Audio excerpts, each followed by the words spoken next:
past, I always attended from the private sector, but today, from the other side of the table, I will try to do justice on this very important aspect of CPAC. What I would like to do, first of all, just give you the context, what CPAC had been all about, where it stands today, and then very quickly I will dwell on some projection as to where it is destined now, which is the phase 2, which Ambassador just mentioned. Well, first of all, we need to understand the overall context of CPAC. And I remember that in 2012, when it was being envisaged, I was still part of the delegation which went to China. And I have been the first witness as to what the scope of the CPAC should be all about. And then on 5th of July 2013, the MOU was signed. I will quickly outline what were the objectives agreed between the two governments. Well, first of all, the key words are bilateral connectivity and regional economic integration in order to explore the potential bilateral investment, economic and trade, logistic, and most importantly, people-to-people connectivity. Then both the governments sat down and they kind of chart out that what's going to be the long-term plan of CPAC from 2015, when it was actually embarked, until 2030. And that really outlines the direction, the ideas, and the goals for the cooperation. Then the communication networks, including roads, railways, fiber optic cables, oil and gas pipelines, and one of the core objectives of China was to link the western part of China, especially the Xinjiang province, all the way to Gwadar. And that's their ancient dream, the Silk Road and China-Pakistan economic corridor, or you see One Belt, One Road initiative. Then thereafter, the other critical understanding was that we will jointly explore the sectoral cooperation and exchanges. I will explain that what the phase 1 was and the phase 2, which just mentioned by Ambassador Nagmana. It is to explore the potential opportunities in the variety of sectors, including agriculture, industrial park, construction, manufacturing, and energy. Then other important key deliverable was the cooperation in education, culture, tourism, media through cultural and government-to-government exchanges, and last but not the least, conduct dialogue and research on economic cooperation and fields of the mutual interest. So this is the overall context of CPAC, which was agreed as part of the MOU signed between the two governments. Then thereafter, there are 3 phases of long-term plan, which is from 2015 all the way 2013. The first one, I still remember that was the time Pakistan was going through serious power crisis, 16 to 18 hours of load shedding. The economy was basically derailed. Prior to that, we had 6 to 7% of GDP growth, but that was the time when the GDP growth really, deteriorated, and we were experiencing up to 3% of GDP. So the first phase was early harvest and the short-term projects. And in that one, in order to revive the economy, basically, the way I define it, there are 3 areas. Foremost was that we needed to bring in investment in energy and power sector. And most importantly, in our energy fuel mix, that was a very sad story, that any country in the world basically depend on power generation on the cheapest source of fuel, which is coal. And Pakistan on one side was blessed with as the 7th largest reserve of coal and third, but we were not producing even a single megawatt from coal. So there was a need to develop third, there was a need to bring in coal into our energy fuel mix and have number of projects which can alleviate the power crisis in the country. And the major challenge was that in order to, at that point in time, develop coal projects, none of the financial institutions, either in North America or in Europe, were willing to really fund such kind of projects. So we had to really resort to our all-weather friend. So this period was defined as a period of market cultivation to alleviate the bottlenecks to the Pakistan economy, and basically just to boost or rail our economy. And then the second target was up to 2025, and the first one until 2020, which is essentially complete now. So in addition to power generation projects, I will shed more details on that one. The other 2 areas was the road connectivities and development of Gwadar Port, which is the heart of CPAC. and we will discuss briefly that what it offers or what it brings to the table. The second period is the period of expansion and development, and this is virtually the phase 2 we are talking about. And we need to really develop the industrial parks, and then in the variety of sectors, whether it is agriculture or pharmaceutical or industrial cooperation, information technology, so on and so forth.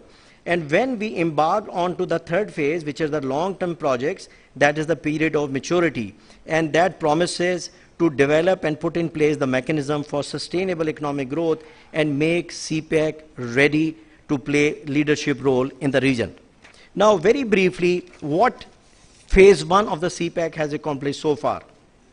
The way I look at it, $53 billion of commitment, and out of that, $16 billion projects are already in place, and these are in these areas. The power projects worth over 5,300 megawatt, first time state-of-the-art HVDC transmission line, and it has just achieved the commercial operation date on the 31st of August.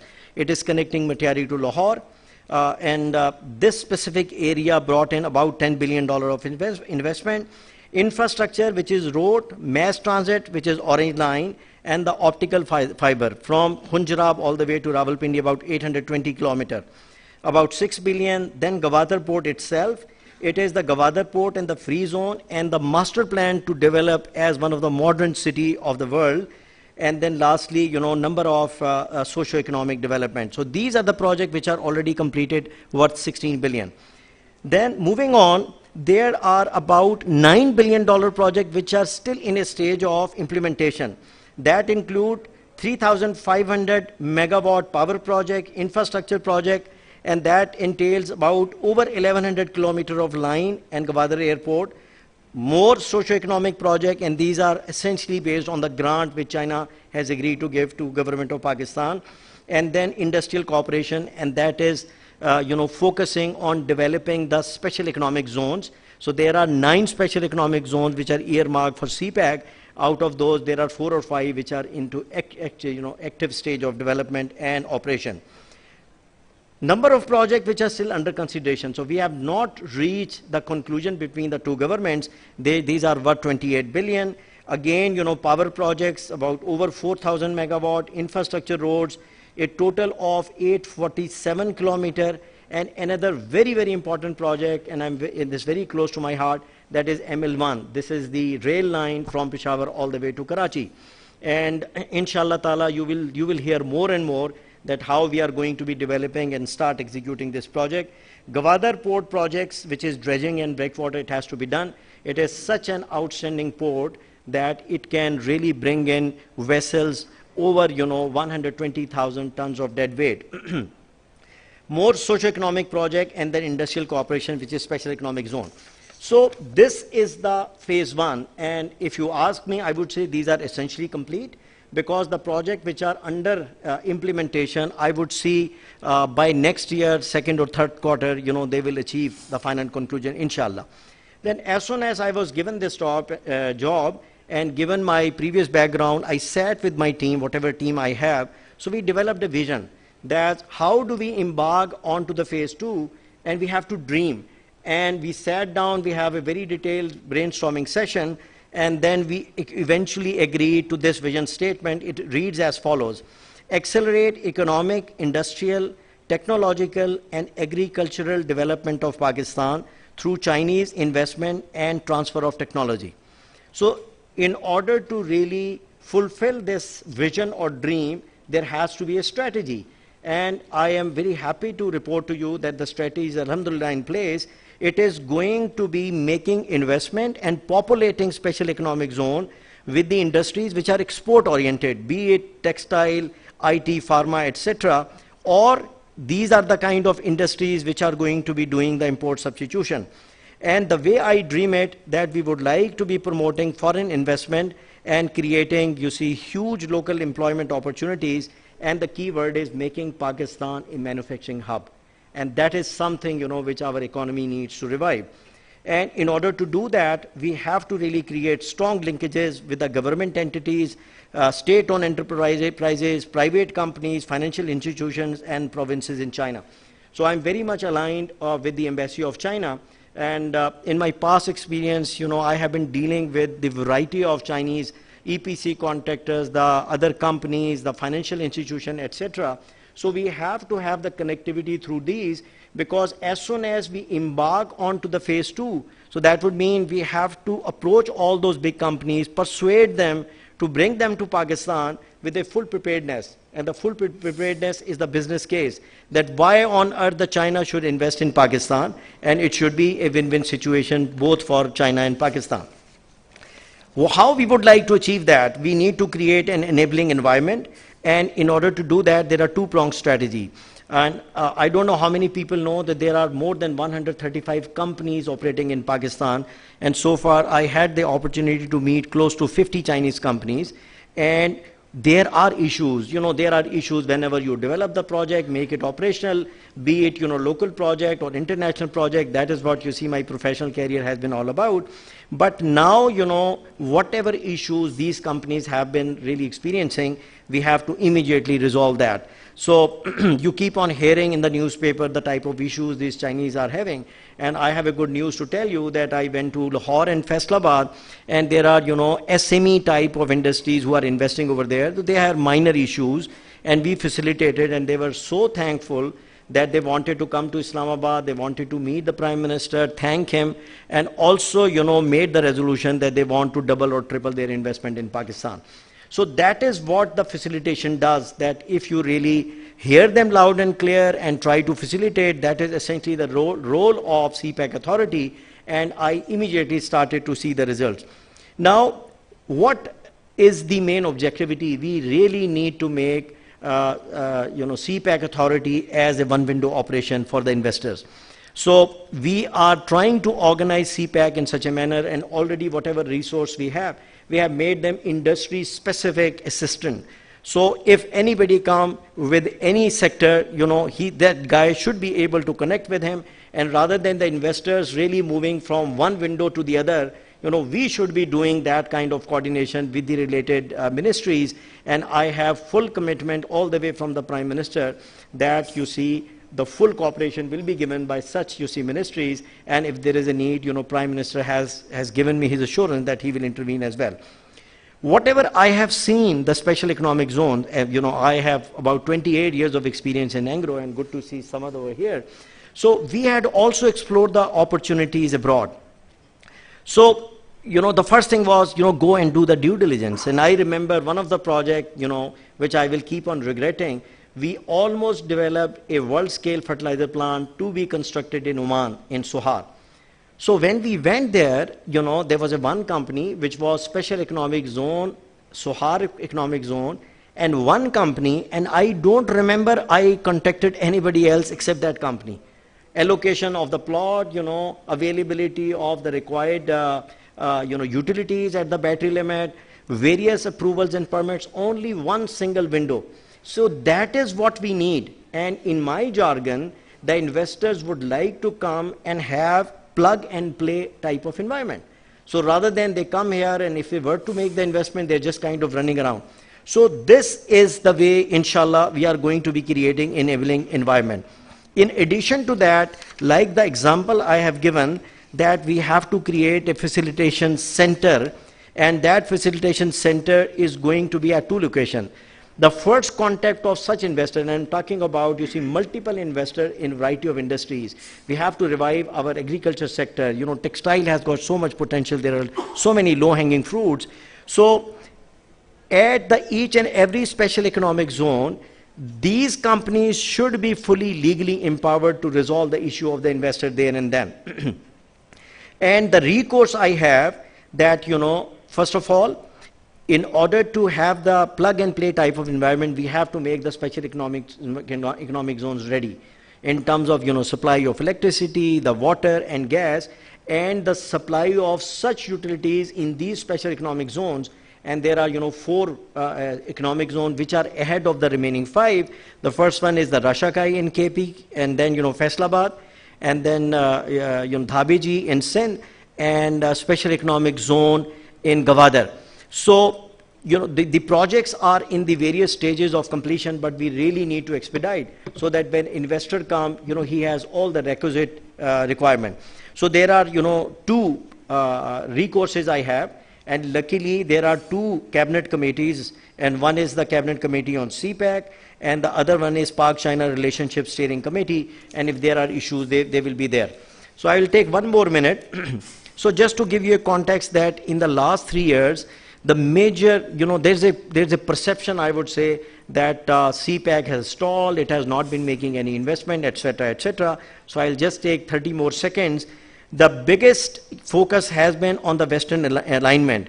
So there has been a connectivity which is extremely important, north to south, shortest connecting roads, which will be passing through the most deprived districts of Pakistan, about 1140 kilometers. And there are a number of, projects which are in the advanced stage of implementation, either completed or going to be completed next year. Then there have been, a lot of criticism that CPEC has essentially concentrated on coal-based power projects, but now there are, as I mentioned, almost 8 to 9,000 megawatt which are in the renewable, the hydel projects, and the solar projects and the wind projects. Operationalization of Gwadar port and development of free zone, I think that is going to be a very, very strategic, and I have spent 3 days over there. Number of projects are in the advanced stage, and what we are preparing, the marketing plan and the business plan. Because if we are able to sell Gwadar with a full preparedness, there is no doubt that it will really, turn around the economy of the country. And I'm telling you that if we were to be compared with the regional ports, we have done the competitive analysis, it is going to be one of the best ports. So that is what is being done. So in order to realize the potential, initially there was a free zone, only 60 acres, but now the north zone has already been approved, and Prime Minister inaugurated that. It is 37 times more than the first one, 37 times, over 2,200 acres. For industrialization, I have already mentioned Rashakai, and one Chinese company has already started construction over there. Allocation of plots are going on. Allama Iqbal Industrial City in Faistabad, I visited there, and there are, many Chinese companies who are already either invested or they are planning to expand their business. Dhabeji, unfortunately, it is still waiting to get developed. So I have had extremely productive meeting with the Chief Minister of Sindh, Murad Ali Shah, and his entire cabinet. So, they are also focused, and I remember his word. He said that together we have done third, which is success, but Dhabeji should be a replication of that. And then another very important special economic zone, Bostan, which is going to be in the province of Balochistan. So we have, special economic zone in each and every province. Broadening area of cooperation. So, inshallah ta'ala, very soon we are going to be having the 10 JCC. And I'm happy to report that, new joint working groups, because that is the modality that both the counterpart, they sit and they have a detailed debate that what is going to be the scope in the various sectors we are talking about. So the new sectors which got added are agriculture, socio-economic development, science and technology, and information technology. So these are the areas which are going to be part of the phase 2. I am very passionate, I am committed that inshallah ta'ala you will see in the passing days a lot of progress, lot of positivity, and I would like everybody to go back with full confidence that CPEC is very much on track, inshallah. Thank you. Well, thank you very much, but before you enter, I would like to seek your indulgence for another 30 seconds, because there is an issue on which I think there is some confusion in the minds of people, because sometimes one statement comes and then another statement comes negating that one, and that is regarding the third party participation in CPEC, allowing the Western countries or other countries in the region who wish to come and set business in our special economic zones, particularly under CPEC. Got it. Look, and that is the, perception again, so far, I would say more than 7 or 8 ambassadors, they have been to my office, and I was also invited by American consulate. Initially he said that he had some problem with my title, and I said, what was the problem? He said, you are Special Advisor to Prime Minister on CPEC. The title should have been Special Advisor to Prime Minister on Investment. So they said, we also want to really benefit. So I said, I wanted to allay that misconception that even some of the special economic zones which are kind of earmarked for CPEC, but there is no restriction whatsoever for any other country to come and make the investment. So German ambassador was there, Austrian was there, Australian came there, and that is what we would like to be doing, because we are working very closely with BOI, and BOI has been indulging with the other investors either from Europe or Pakistan. And I remember my last meeting with Prime Minister, and he said that when he was raising funds, the maximum fund for the Shaukat Khanum hospital came from very prosperous Pakistanis out of Europe and North America. So these, special economic zone, madam, they are open for everybody.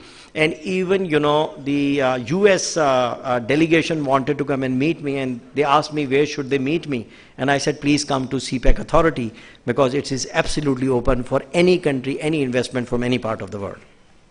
Well, thank you very much for that clarification, and thank you very much for your very detailed and lucid expose on CPEC and its future. I'm sure all of us here are very comfortable and very assured by your confidence and by your enthusiasm, and I'm One more thing, sure madam, before I leave, you see, there have been a lot of talk on the security situation.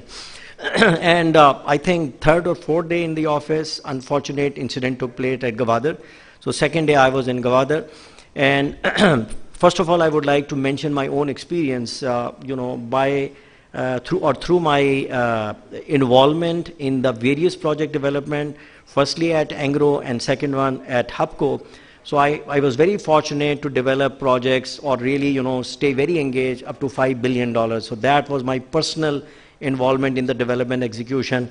And one of the greatest projects, Samad was my partner, and we shared those, cherishing times together. So what had happened, that CPEC project security responsibility is Pakistan Army. So there are two divisions, thousands of our Jawans and the very senior officials are responsible. When we started our project, which is, $2 billion project at Hub, I remember that there was a call from Southern Command, and General Amir Reyes. Amir Reyes called me, and he first of all wanted to hear that you are putting up imported coal-based project, and he said, I'm apprehensive because coal is a bad guy, etc. So I had to really give him the detailed presentation that state-of-the-art technologies are being incorporated. Done. This is the last comment only. So he said, CPEC project responsibility of Pakistan Army, and all the projects so far which are within the battery limit or within the boundaries, they have not been a single incident. Great job done. So two incidents which took place, Dasu and then subsequently at Gwadar, that took place at the outside. There's a moving target, etc. But anyway, extremely detailed, presentations were given by Pakistan Navy and then Pakistan Army in Gwadar, then military operation, etc. And now, they have revised the, security protocol, that if the execution is being done not in a confined space, but in the outside, how it is going to be upgraded. So we consolidated all that feedback, went to Chinese embassy, gave them the presentation, and they were extremely satisfied. So security of CPEC project or the Chinese company is in very safe hand, and with my personal experience, I can tell you that you can't have a better security arrangement as is being done by Pakistan Navy and Pakistan Army. Thank you, madam. Thank you very much, sir. Now, because of positive time, may I kindly request the second team to take over? Thank you. So good to see you, well entrenched. Well done. Assalamu alaikum, everyone. As the topic unfolded on me, and I was thinking how to position this, what we are going to talk about in the next 20-25 minutes is affects our today, but even more so affects our tomorrow. And I thought, what better than to possibly talk about it with the finest young leaders of this country, and I'm privileged to have the opportunity to speak to Samad on the topic. The topic is what we call Society 5.0 and its impact on societies in general and the kind of social transformation it begins. We all understand, and I don't think anyone in this room, and possibly if we go out, can disagree, that the change that is coming in or has come in has been relentless, aggressive, ruthless. And if we don't understand this, and if we are not willing to adapt to the pace of the change, tomorrow will become doubtful.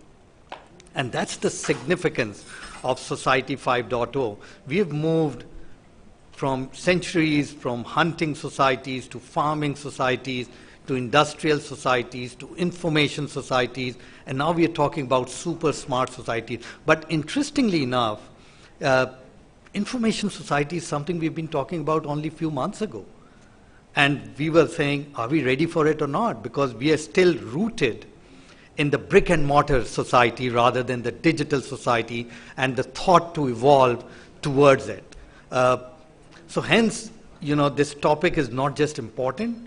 I think it's so cardinal to understand where we are, how we have evolved, and how it will manifest in various ways into the future. So Samad, let's just start off, with giving audience an overview of how societies have evolved from the hunting to the super smart, and then we take it from there, touching various aspects of how it affects today and tomorrow. So over to you. Assalamu alaikum, everyone, and thank you for the opportunity to be here, to Asfar and all my colleagues over here. So first of all, I'm not an expert in this field. I'm just a humble student, and it is my intent to just share some of my learnings with you all. So I think you framed the question really well in terms of how society has evolved, and one of the things that you touched upon is going from hunter-gatherers to agriculture to industrial information and now smart societies. All of these, the pace of change, the time duration where these societies existed has been shrinking. So we had hunter-gatherers for 2.2 million years or 2 million years as Australopithecus came in. Then you've got farming societies lasted 5,000 years. You've got industrial societies, 250 years. Now you've got information society was back in the 80s, 90s, and now we're already talking about smart. So you can see the pace of acceleration of change is absolutely enormous. And if you took somebody from 2,000 years ago and then brought them to 1,000 years ago, they won't see too much of a change. If you brought somebody from 100 years ago to today, the world as we see it would be barely recognizable. So the pace of change keeps on increasing. But one thing which has remained the same, at least in my view, is that all of this change has been based on fundamentally hacking human ingenuity and creativity. And what you see is individuals and teams, they create new products, they create new capabilities, and then society organizes itself in order to scale those up by developing systems of trust. So when you went from hunter-gatherers to agriculture, that was a profound change because people settled down. And the way it changed organization was that cities got built, right? And then infrastructure got built, laws came in, property rights came in. So society had to evolve in order to take the benefit of increased productivity by controlling more of the natural ecosystem through farming. Similar with Industrial Revolution. The Industrial Revolution, we had the age of empires, and because you had the British Empire coming up with the steam engine, they had a footprint over 25% of the world. Their ability to use that empire, that footprint, in order to create global supply chains and then scale up that industrialization, which got mimicked by other colonial powers and then hence going into developed countries. Again, that was fundamental in terms of the way society and politics were arranging in order to scale up those innovations. Moving over to the information age, again, we've got issues in terms of data laws, how they have come in, global cooperation, multilateral corporations, that have facilitated, and the way the global society again has organized, trade routes have organized, coming up with the WTO, all of these things have come together. And now when we're talking about smart cities, there are a whole bunch of questions which are being raised, ethical questions are being raised. So if you look at the smart society, by and large, you're looking at the confluence of two very large factors. One is the computing. Computing speed processing speed has gone down, is likely to go down further if quantum computers and qubits start coming in and quantum communications start coming in. And on the other side, you've got biotechnology. Now we can do gene editing through CRISPR. and the confluence of biotechnology and information technology is going to really lead to, complemented by AI and machine learning and all, that's going to completely reorganize society again. And again, there are questions regarding what are the right things to do, what are not right things to do, how does the world organize itself. And I think one thing I'll suggest is, there was this speech made by Boris Johnson in the latest UN, which got taken by a bit of laughter the way he delivered. But his point was absolutely right. He said, for all of human history, we have had technology where we were the masters and the technology was our servant. Now we are ushering in a world where the technology will be the master, and then what happens to us? And how do we organize ourselves to understand what are the ethics, the principles, the morals, the laws that will govern that interaction? Elon Musk, another person who is at the frontier of this, is someone worth listening to, and he's going in with concept like Neuralink. He said, well, you will have the singularity, as they call it, technology singularity. Human brains will become outcompeted by technology. What is the way for human societies to come integrate with the machine? So that's why he's working on things like Neuralink, where through interface between the human mind and the technological world, you can then unlock and become far more productive and become one with the online world. Again, there are ethical issues regarding that. So I think these are interesting times, and if you just break those down, a couple of dualities that come out, which I think are very interesting in the way the world will shape up.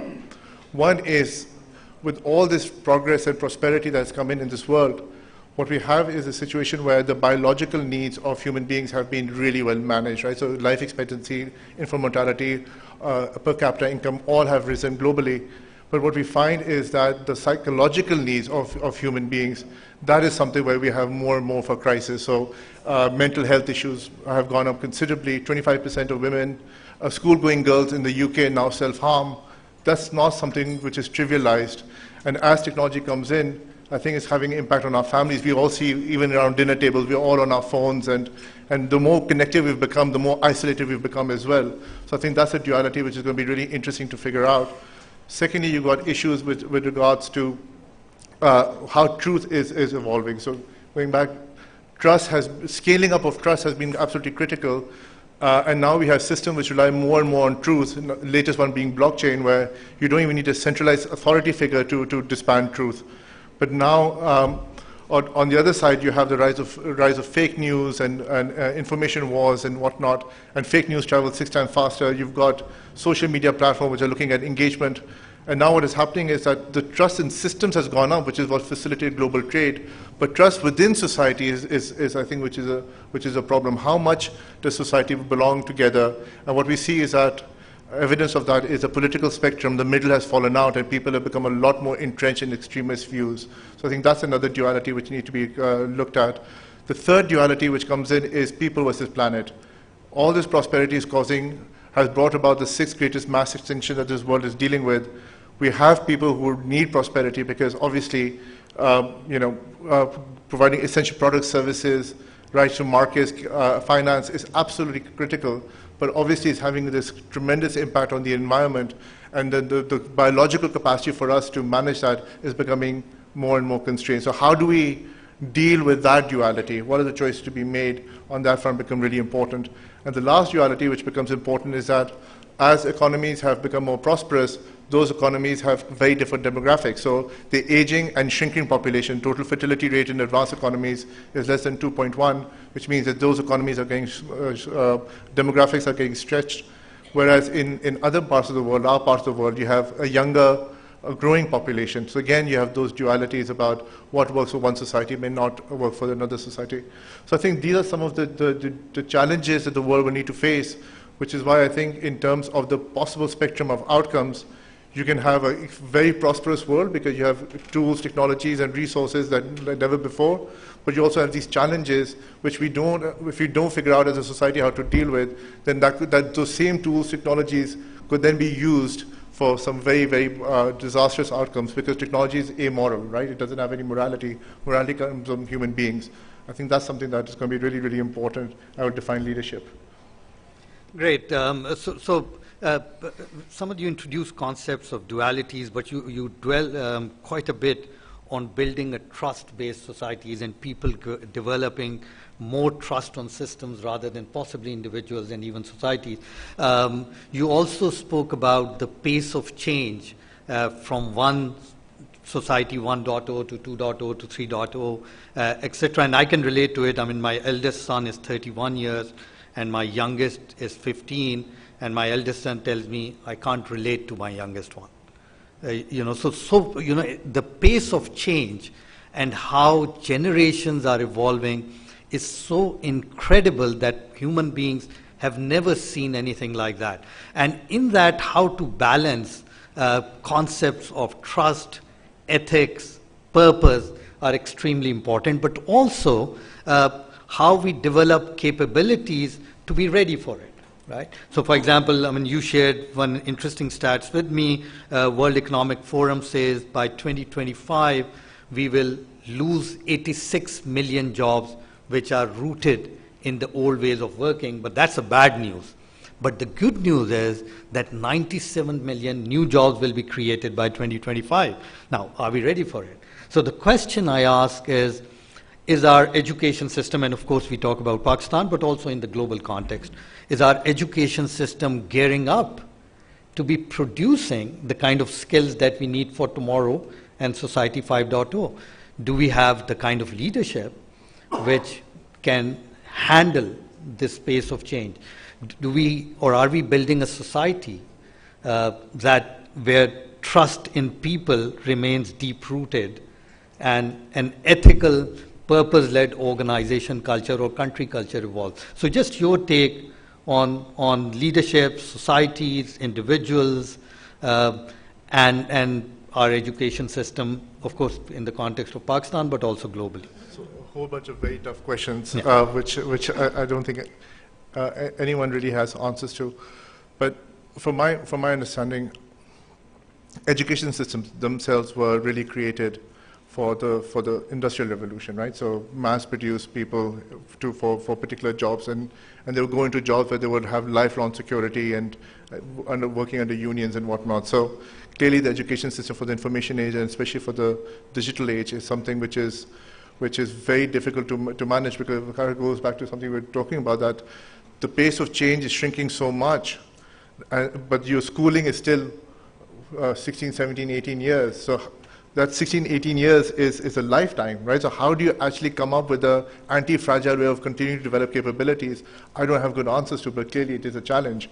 But also complemented by that, I think on a personal level, how to be a good parent is damn hard for me. I struggle about what my kids are accessing, what their friends are saying, how to manage information and whatnot. It's a problem, right? Because how do you inculcate in them the ability to develop meaningful relationships, to develop character and values in this ever rapid world is very difficult. So if anybody's got some good ideas on that, I'm very keen to explore that further. But as an institute, in a corporate world, what we find is that the capitalism has been a tremendously powerful force for change, brought about economic prosperity. But the downside has been that there are a whole bunch of externalities which have not been priced in, which now the markets are trying to figure out how to price them in. One of them is carbon dioxide, right? So formation of carbon markets, better reporting in terms of plastics. These are all things that the world is struggling with, but it's very difficult to have standard reporting that span across various industries in various times. But the three major markets, the financial markets, the market for talent, and the market for products and services, you can see changes happening on all those three fronts. So when Larry Fink from BlackRock comes in, say we're moving away from shareholder value to stakeholder value, that's a very profound statement given the trillions of dollars that BlackRock has under management. What that world looks like, I think there are conversations which are being had. I know you are a big proponent of capability based on purpose. Labor markets, good people want to work with companies which have a purpose that aligns with them, right? So their psychological returns are being valued more than just financial returns. And the third element in terms of products and services, consumers also want to buy products and services that they have affinity with, psychological affinity with. But again, I think the problem is that The future is distributed, but it's distributed unevenly. So we still have people in various 2.0, 3.0, 4.0s, and there are different markets, right? So for purpose-driven businesses, it's very important to understand what the state of readiness is for each one of those three markets, and hence understand what are the long-term versus short-term trade-offs one needs to make in order to have purpose, right? So Khalid Bhai is here. In Engro, Pakistaniyat is already core to the culture of the company. All we did was to make it explicit and to make sure that the decision-making systems that we have continue to perpetuate. So one of the changes we made was we had a system which was only based on outcomes. We've shifted that to now 50% of people's pay and reward is based on how you achieve those. So how did you behave? Did you display good manners? Did you display good values? Where did you put people first? And I think that's something, did you give back to society? These are the things that we are now bringing in to the way we develop leaders and the way we compensate leaders. But it is hard. It is hard work. And culture change is always hard, right? Sam Walton said it took him 21 years to become an overnight sensation. People don't see the effort it takes in the system in order to get there. So one project I'm very proud of, which we're developing, which is a PDH, which is polydehydrogenation project, which is polypropylene. So polypropylene is a very important material, but it has massive downsides. Plastic pollution is huge. So what we're doing is, I think we're developing the project, but it will be the first project will be carbon neutral day one, which has never been done before. And also, there's going to be a substantial amount of money spent every single year to bring about offsetting and circularity as far as plastics is concerned. So you get the benefit of providing the essential product material, but create an ecosystem that reduces the impacts of that as much as possible. So I think those are the examples of how purpose can translate into action on the ground. It's always delightful for me to hear young leader talking about purpose, which is why we exist rather than what we exist for. And I do see, as we move along, many organizations have actually moved one step up, where previously we were talking about vision, mission, values, but they've kind of added purpose as a core thing which drives the culture of the organization. Do you think, given given the nature of Society 5.0, which is rooted into cloud infrastructure, building a fusion with physical infrastructure, do you think there is room for transforming organizations and countries' culture towards purpose rather than towards pure materialistic thing? Again, that's a really good question. So I think for us, being a lot more purpose-led is also easier because we're fortunate enough that, as I mentioned, we have a good starting base, which we just need to make more explicit and change decision-making. But also, we're fortunate enough that we have capital resources at play, so we can make those short-term trade-offs for that longer term. A lot of people, when you're starting out and all, it's a lot harder. You don't have the resources to do so. So I think hearing from them and how younger companies or younger entrepreneurs can actually live their purpose is something which is, I think, even more impressive than for us, which is far easier given where we are, right? So I think absolutely, one thing which is true is that more and more markets will reward purpose-driven, value-based companies which are solving meaningful problems. More and more. I think that's a fantastic change. And hence that sets it up for some interesting conversation. One of the big variables is what is the environment in which those companies are operating. We just heard Khalid Mansoor Saab talk about him coming in and talking to the Chinese and creating that enabling environment. What is he talking about? He's talking about building trust, right? Effectively, that's what he's talking about. So if the more society is there where people trust intellectual property or contract enforcement or law enforcement, people to be capable, academia to give good quality talent, the more trust there is, the easier it gets for corporations to become a lot more purpose-led. So I think that's something that is interesting for us to focus more on. I mean, that's brilliant, and I do believe very strongly that we have an opportunity with Society 5.0 to leapfrog our corporations' leadership style from very quarterly money-driven to how are we achieving our purpose targets every quarter, every month, every single day. And sorry, more and more organization will move towards it. And I actually, in my view, we do see manifestation of it today. And COVID, of course, has been a big challenge, but in many ways, it has brought a lot of good changes in the way we think, in the way we operate. And for countries like Pakistan, it has accelerated the pace of change. Think about working from anywhere in Pakistan 18 months ago. If I would have said it, कहते पागल है. ये पाकिस्तान है इधर ये हो ही नहीं सकता. ये आज हो गया. So working from anywhere is actually a reality, giving people flexibility to come and go when they want to. That has happened in Pakistan in many organizations and continues to happen as we go along. So it is a great opportunity for us to possibly leapfrog on some of the lost decades and go to the next stage. But I want to bring in another dimension again, which is the leadership dimension.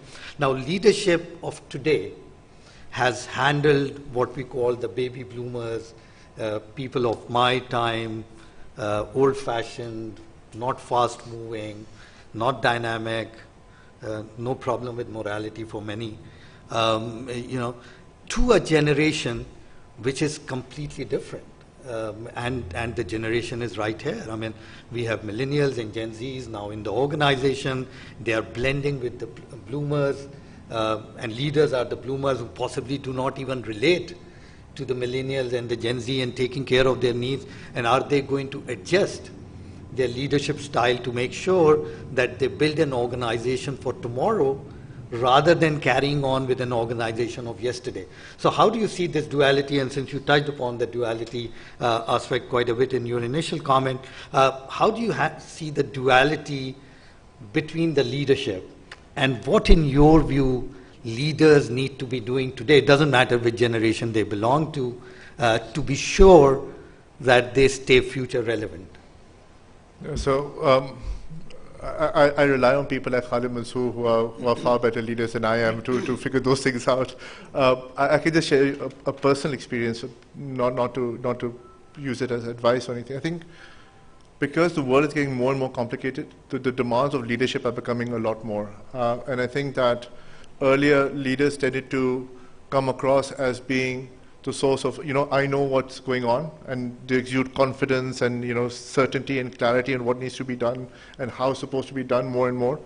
I think those things are changing because for me personally, I had to make a choice whether I'm going to embrace vulnerability or not. And I said, you know what, it's something that I need to get over my insecurity and be vulnerable and tell people, I don't know what I'm talking about or what to do. I know why to do something. I don't know what to do it and how to do it, and let's just figure it out. Because it's a search for truth. I don't know what the answer is. Nobody knows what the answer is, but together maybe we can figure out what the answer is. And then enable, empower, and just bank on younger talent. And for me, at least in my experience, that has worked wonderfully well. I'm not sitting there saying we'll work for everybody or there's not a better way of doing it. But I think human beings fundamentally are human beings. They want to engage. They want to feel good about themselves and the lives that they're living and knowing that they're doing the best with their time. And now if the demands for that time are becoming a lot more, then organizations need to adapt by delayering, having more open conversations, bringing in the psychological barriers, treating people as human beings and not as human resources. So even small things in Engro we did was we changed it from CHRO to CPO, people organization. These are small things, because if I call somebody a resource, I'm just saying, you're there for economic value. So it becomes a transactional relationship. Or they're saying, okay, I need money from you, and we're saying, I just need your capability and your time. No, we spend our waking hours with people that we work with more than our own families. Why can't we create much more people-centric conversations and then figure out how to create systems that perpetuate that trust moving forward, right?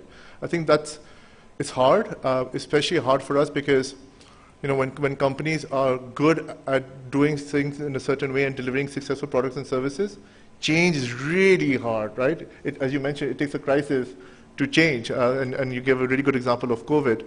I think engineering that sense of urgency when things are good, I think that becomes the biggest challenge to overcome. Excellent. And,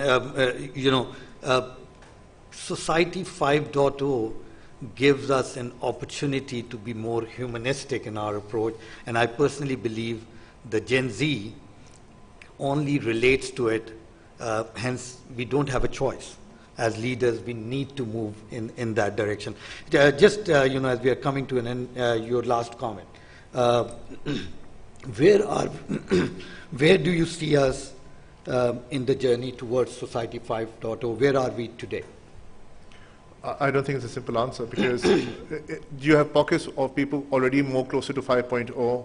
In Pakistan, you have people in 2.0 in agricultural societies, right? So because there is such a large distribution of, uneven distribution of where are we in terms of society, it's not a simple answer. It depends on the region, depends on the people. Yeah, and sorry, I completely agree with that. So with that, we comes to an end. I hope people got an idea about what is Society 5.0 with the cloud infrastructure and fusion of physical infrastructure, how it will bring about a new world where Internet of Things, bringing a lot of data into the cloud, where AIs and machine learning will start to make decisions for you, but it doesn't mean will replace you. As long as you're okay to move and reskill yourself, meeting the demands of Society 5.0. Once again, Samad, always a pleasure interacting with you. Thank you so very much. Round of applause. Thank you. So, Muzammil Saab, over to you, I think.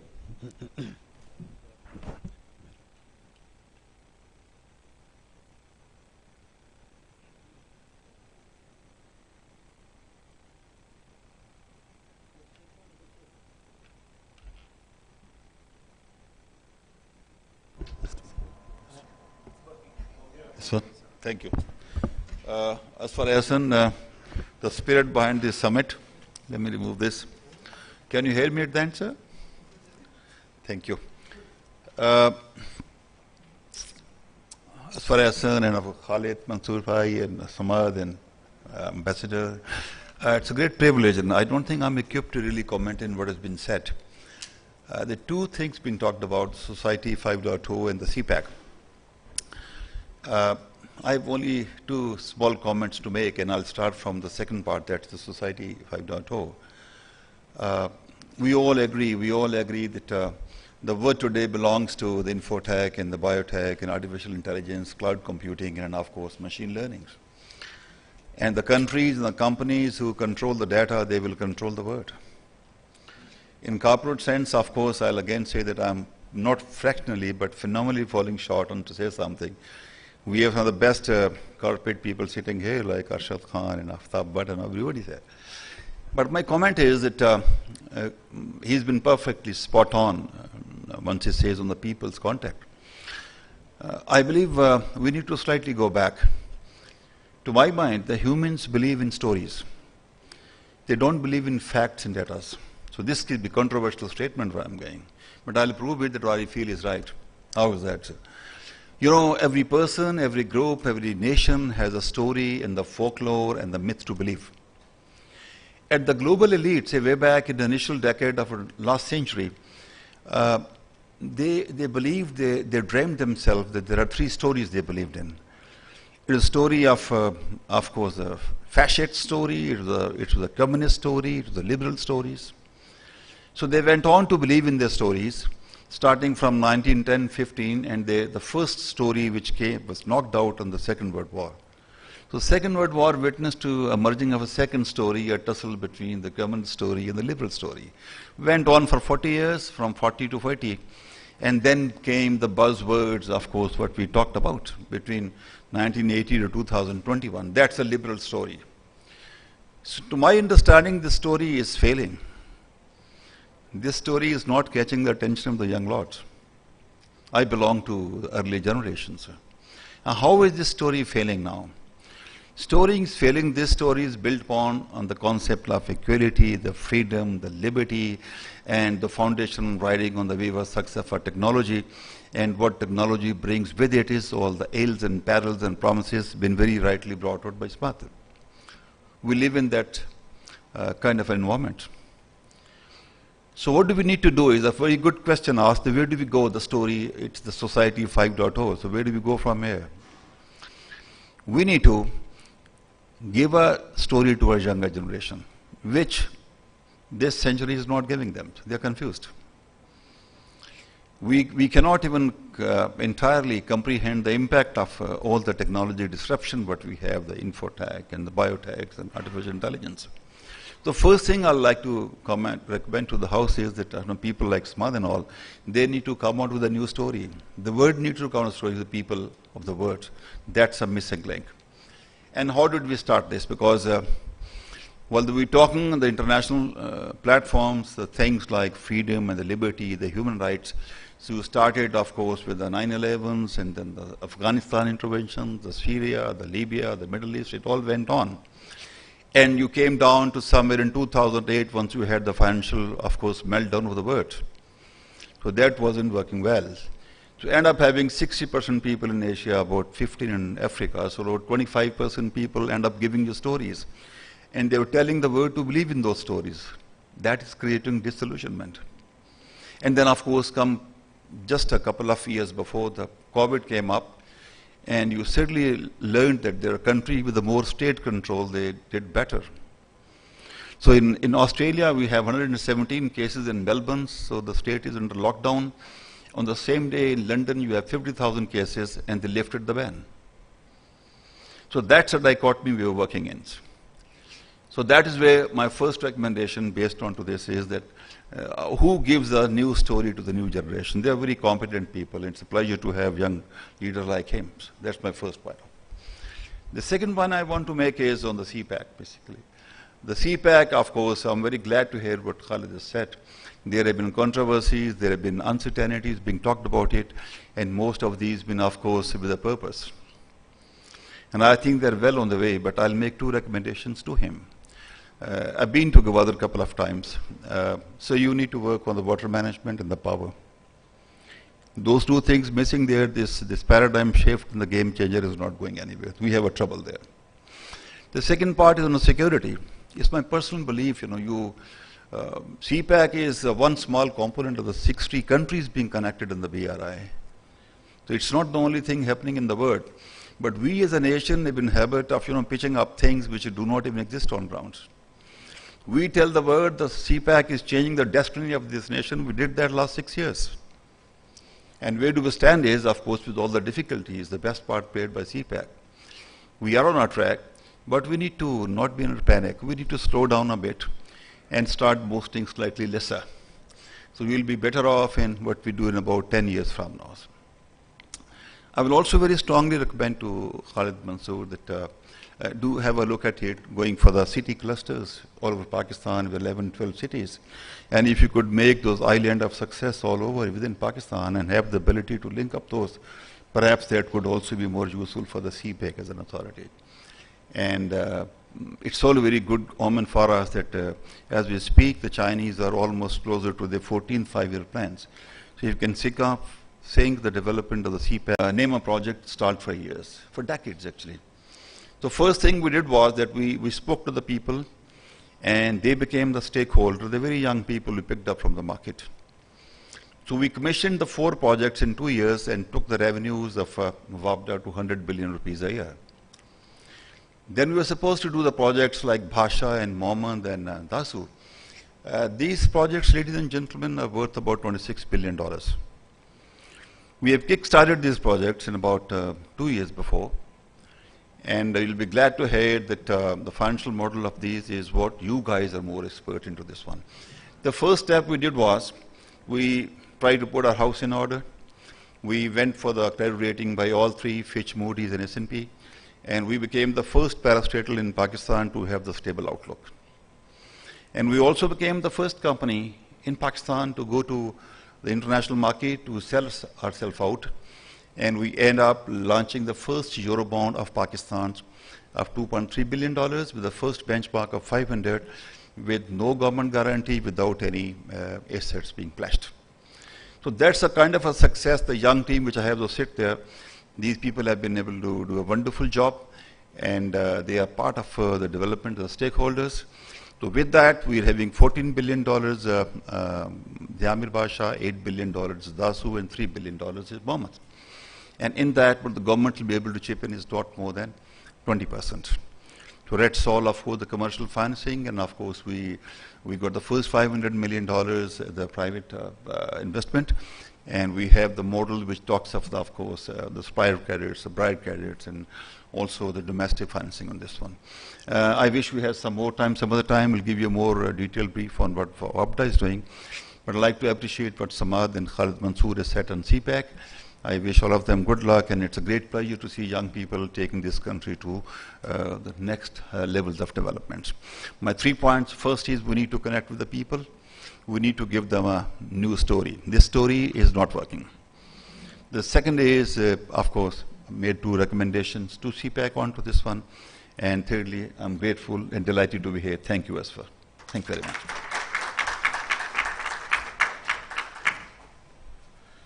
Thank you, General Muzammil, and thanks for the time management.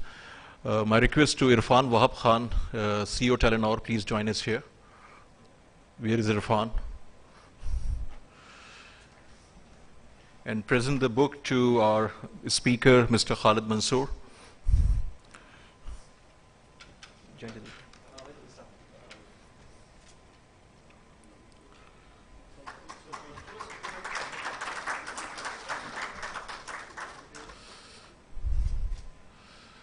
Now, Ambassador Daghmana Hashmi.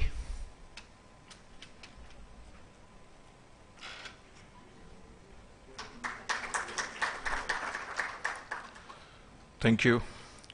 Thank you, Irfan. My request to Shandana Gulzar Khan. She is member in National Assembly.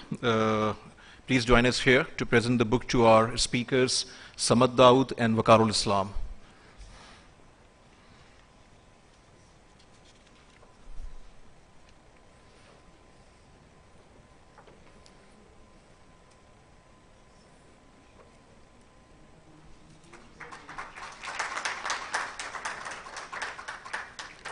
Also, Waqarul Islam, please.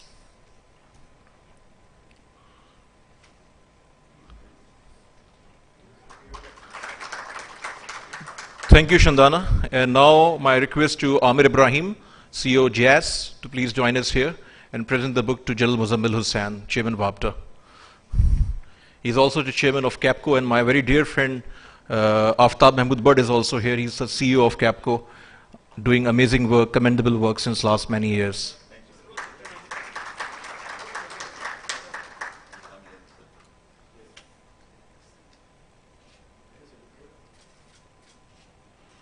Thank you. And one photograph, please, group photograph, please join us here. Irfan and Shandana, you will also join us, please. The last session is very tough, only 45 minutes. My humble request to the Guru, Asif Akram, to please manage the productive session in 45 minutes. And your all panelists are brilliant. 45 minutes, very less time, but I'm sorry, because of the other problem of the closing session, we are restricted for the timings.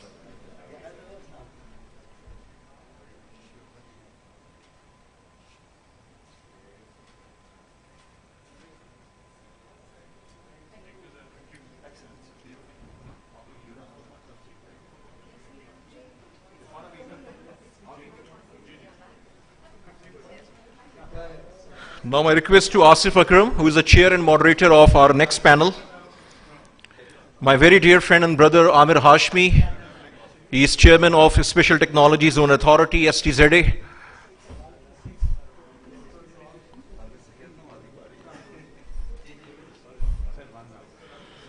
My very dear friend Mujib Zahoor, who is the CEO of S&P Global.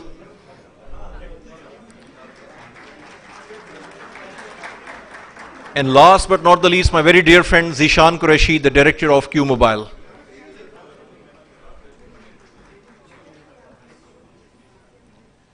So, shuru kar dein for. Bahut tough time. I know. Thank you.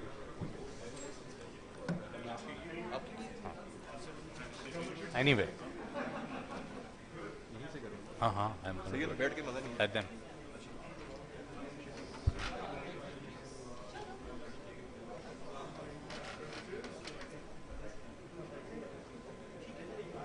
Amir Ibrahim, we need you on the stage.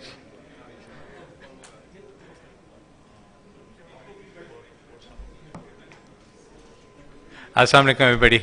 I know Asfar has put us under time pressure, My name is Asif Akram. I'm going to moderate this session. I'm also the Chief Operating Officer for Systems Limited. I have an esteemed panel. Each one of them is extremely extremely well versed, well knowledgeable, and are running organizations that are critical for the growth of Pakistan. Our topic today is innovative policy making for the post-pandemic era, and what we would like to cover is things that we've done already in this era and the things that are going to come in the future. And it's critical that we understand and we get some takeaways from these sessions. And the panel, I'm not going to introduce them again. We've got CEOs of 2 telcos. We've got the CEO of the STZA. We've got Mujib, who runs an SI for us from S&P Global, Q Mobile Manufacturing, and Madam Chandana, who is representing the government and the electables here. So, as you know, COVID has had a lot of challenges, and we've covered them at many forums. And what I'd like to start with, and I'd like to go in this order, and start with Amir. You decided to sit on this side, so you're going first. And I want Jazz's experience. You run a very large organization, and then and focus a lot on the workplace, what happened to the whole workforce, how you I know you've spoken about it a few times. What I'd like you to cover briefly is what has happened so far, and where are you headed in the next 2 to 3 years. There's a lot of discussion about this whole topic, and what help around policies, if any, is needed. So spend 5-6 minutes on this so that we can give a very good idea about where a company like Jazz is moving with all the global footprint and local footprint. So Amar, over to you. Thank you. I think COVID was an unwelcome surprise for all of us from a health perspective, from an economy perspective, any which way that you look at it. Of course, it transcended into the workplace also. And I think some companies did better than others, but I think eventually everybody was forced to transform the way they work, also the way that they look at work. And I don't think we have seen the end of the journey yet, and I don't think while everybody starts talking about the future of work, the future will keep on reshaping itself as we go along this journey. But a few things that I think that I did, I can certainly talk about our experience at Jazz, but certainly nobody is an expert. All the pundits who once said that we will never come back to physical locations, some of the technology companies, even in the Valley, they said there is no need for us to actually ever have to return to the confines of a building. I think they have also been proven wrong, because there are a number of benefits in interacting with colleagues on a face-to-face basis. But the first thing that we did was perhaps declare the health emergency a little bit earlier. Sorry, Amir, I'll have to interrupt. We've got a security announcement, and the President's security is saying that we all have to move in that hall on an immediate basis. Otherwise, we're not going to... Just hold on. Wait. Otherwise, it's not running time. Otherwise, we're not going to be able to get in that hall because it's outside everybody who's arranging this control. So we'll have to reschedule this session at 5 o'clock because I didn't want Amir to continue and re-continue. That's why I interrupted. Or may not continue. Yeah, I think this is a very... We've had a lot of discussions, a very important session, and beyond our control, because that's what we're being asked. As host of this program, I feel sorry for this interruption, and all of you are my friends. I think all of you will understand my problem. We will continue this session just after the President's session, but this security is not allowing us to hold this further. So apologies with everyone, and I hope that all of you will also understand. This is the best panel. My best friends are here, and we will continue after the President's session at the main hall. So we continue in a bigger hall. The positive outcome is in the bigger hall, with the SMD screens and everything. You can lecture them on the way. Ahmed can lecture me on the way. Ahmed can lecture me. got in warm work and they should be on the way.